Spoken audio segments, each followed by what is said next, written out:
കക്ഷത്തിലിരുന്നത് പോയി ഉത്തരത്തിലിരുന്നത് കിട്ടിയതുമില്ല. ഇതുപോലെയാണ് നമ്മുടെ പത്മജ വേണുഗോപാലിന്റെ സ്ഥിതി. കോൺഗ്രസ് വിട്ട് ബി ജെ പിയിലേക്ക് ചേരുമ്പോൾ പത്മജയ്ക്ക് വലിയ വാഗ്ദാനങ്ങളാണ് ബി ജെ പി നൽകിയത്. ഗവർണറാക്കുമെന്നും സീറ്റ് കൊടുക്കുമെന്നും ഒക്കെയുള്ള മോഹന വാഗ്ദാനങ്ങൾ.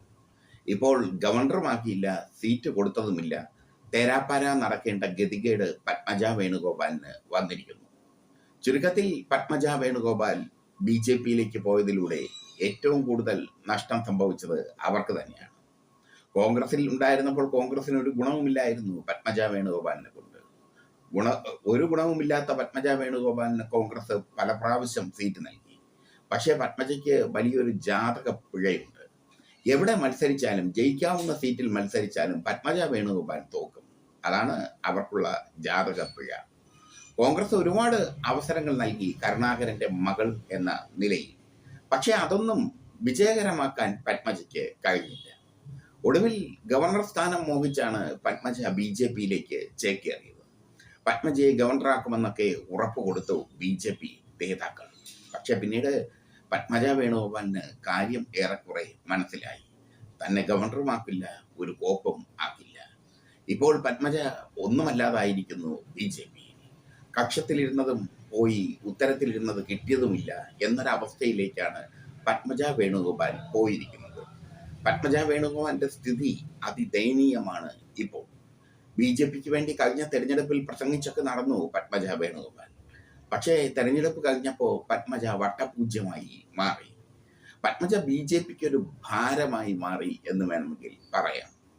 കേരളത്തിലെ ബി ജെ പി പത്മജ വിചാരിക്കുന്നത് പോലെയുള്ള ഒരു ബി ജെ പി അല്ല. പല ഗ്രൂപ്പുകളായി വിഘടിച്ചു നിൽക്കുന്ന ബി ജെ പി ആണ് കേരളത്തിലെ B J P. Surendran group, Shobha Surendran group, P K Krishnadas group, M T Ramesh group എന്നിങ്ങനെ വിഘടിച്ചു നിൽക്കുന്ന ഗ്രൂപ്പുകൾ. ആ ഗ്രൂപ്പുകളുടെ ഒരു കൂട്ടായ്മ മാത്രമാണ് കേരളത്തിലെ ബി ജെ പി. തങ്ങൾക്ക് അഭികാമ്യമായവരെ മാത്രമേ അവർ പൊക്കുകയുള്ളൂ. പത്മജയെ സംബന്ധിച്ചിടത്തോളം ബി ജെ പിയിലേക്ക് എത്തിയപ്പോൾ വലിയ മോഹന വാഗ്ദാനങ്ങളാണ് ബി ജെ പി കൊടുത്തത്.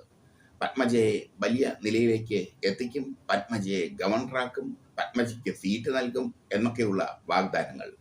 വയനാട് പോലും ബി ജെ പി പത്മജയ്ക്ക് സീറ്റ് നൽകിയില്ല. ഇതോടെ പത്മജയുടെ രാഷ്ട്രീയ ഭാവി ഭീം ധരികട തോം എന്ന് പറയുന്ന കണക്കായി. അവരുടെ രാഷ്ട്രീയ ഭാവി തീർന്നു. പത്മജയ്ക്ക് മുമ്പ് കോൺഗ്രസിൽ നിന്ന് ബി ജെ പിയിലേക്ക് പോയ പലരും ഇപ്പോൾ കിടന്ന് അനുഭവിക്കുന്നുണ്ട്. അനിൽ ആന്റണിയുടെ അവസ്ഥ നോക്കുക. കേരളത്തിൽ നിന്ന് തന്നെ അനിൽ ആന്റണിയെ നാടുകടത്തി. എന്തിന്? നമ്മുടെ അബ്ദുള്ളക്കുട്ടിയുടെ അവസ്ഥയോ?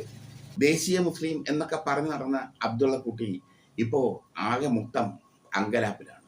ഒന്നും അദ്ദേഹത്തിന് ഒരു സ്ഥാനമാനങ്ങളും അദ്ദേഹത്തിന് കിട്ടിയിട്ടില്ല. ദേശീയ ഉപാധ്യക്ഷൻ എന്ന് പറഞ്ഞ് സ്വയം പുകഴ്ത്തിക്കൊണ്ട് നടക്കാം എന്ന് മാത്രം. അതുപോലെയാണ് പത്മജ വേണുഗോപാലിനും സംഭവിച്ചിരിക്കുന്നത്. പത്മജ വേണുഗോപാൽ ഒരുപാട് സ്വപ്നങ്ങൾ കണ്ടാണ് ബി ജെ പിയിലേക്ക് പോയത്. അത് മലർപ്പൊടിക്കാരൻ്റെ സ്വപ്നമായി മാറിയിരിക്കുന്നു.